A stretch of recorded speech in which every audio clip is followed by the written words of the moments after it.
Deux points. Ben, le texte sur le mariage, on dépose le recours. Bon, à la fois bon, sur des points de procédure, mais aussi sur le fond, bien évidemment. Et puis le pacte de stabilité.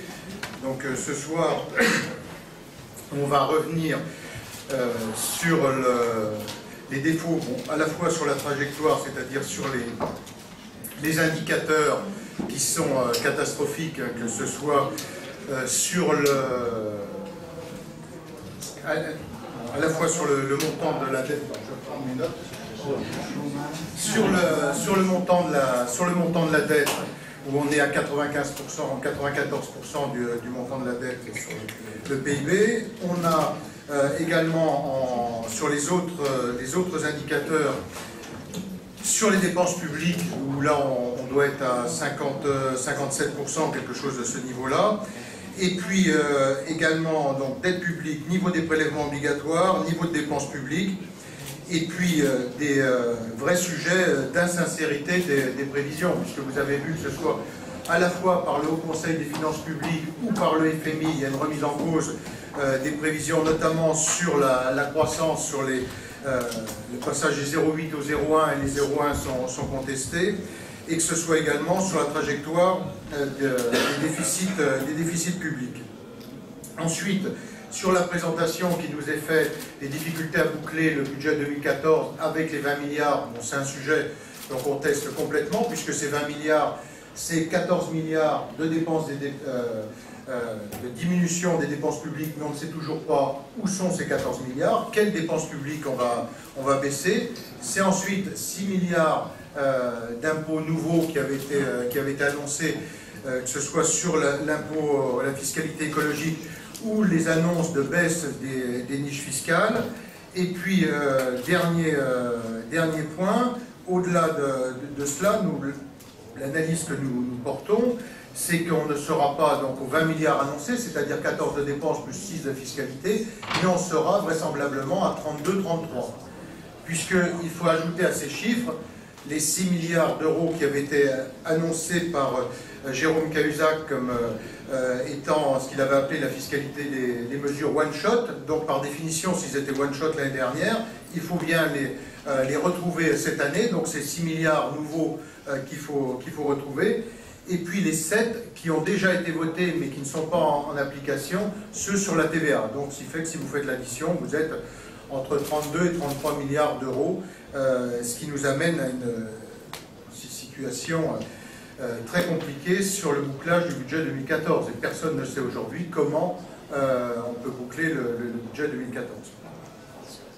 Ce matin, à la conférence des présidents, Claude Barthelone vous a montré la vidéo de la petite échauffourée de jeudi soir à l'Assemblée. Est-ce que vous avez un commentaire maintenant que vous avez vu l'intégralité des images? Non, c'est le bureau, Claude Barthelone a souhaité que ce soit évoqué en bureau. Moi j'ai souhaité aussi qu'à ce moment-là le bureau revisionne les incidents très, très graves du 15 avril 2009, hein, où le président, là c'était le président de notre Assemblée qui avait été à ce moment-là menacé physiquement hein, dans l'hémicycle. Bon, ensuite, on est sur incident. D'abord, ça me permet de rappeler, contrairement à ce que j'ai pu lire ou entendre, c'est qu'il n'y a jamais eu aucun échange de coups, quelque nature que ce soit. Et on est sur une altercation verbale rude, mais voilà. Il y aura des sanctions. C'est la décision du bureau. Ah oui, je dis que, non, mais d'accord, mais je ne suis pas au bureau. Et ce matin, ce n'était pas le bureau. Donc il n'y a pas... Ben non, puisque on était en conférence des présidents. Simplement les images, comme les présidents de groupe ne sont pas membres du bureau de l'Assemblée, que Barthelone a fait visionner, mais au-delà de ça, au-delà du visionnage, après il n'y a pas eu de débat. Il n'y a pas de... Ça relève de la décision du bureau. Et le bureau c'est quand? Demain, 10 h, je crois. Enfin, à vérifier, mais ça doit être ça. Le recours va être déposé cet après-midi? Oui, le recours sera déposé aujourd'hui ou demain matin ou plus tard, mais c'est aujourd'hui. Dès le...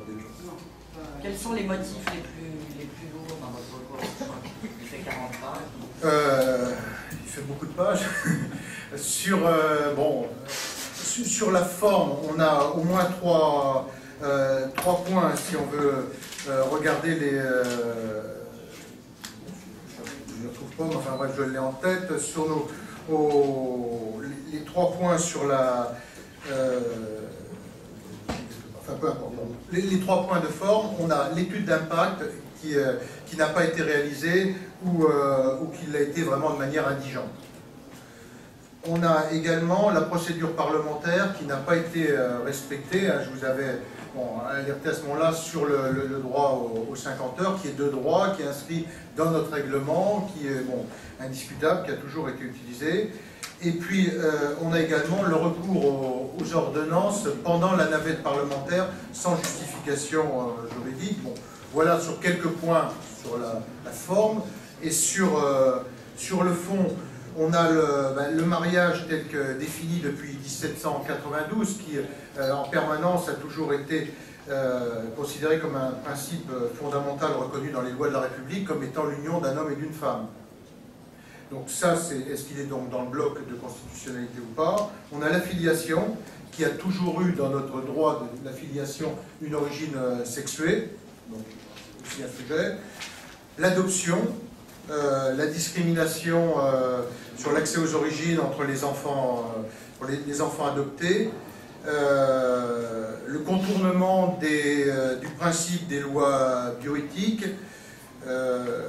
On a également, je dis de mémoire, un sujet aussi droit du travail, ça devait être à l'article 16 bis, sur, vous savez, la protection du droit pour des couples, enfin pour des homosexuels à refuser des mutations dans des pays où l'homosexualité est condamnée. En fait, l'article tel qu'il est rédigé, à la fois crée un droit protecteur, donc il va dans le bon sens, mais en même temps oblige à la révélation de ces pratiques sexuelles, ce qui peut poser aussi d'autres problèmes. Bon, voilà quelques, mais il y en a beaucoup d'autres, mais quelques-uns des principaux points sur lesquels on a attaché notre rôle.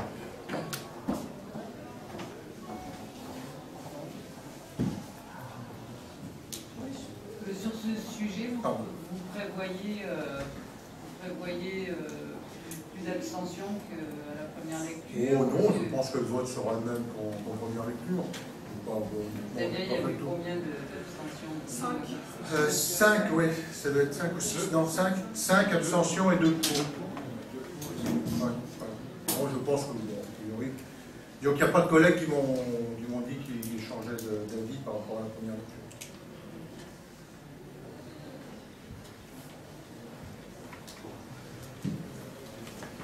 C'est bon? Merci. Merci.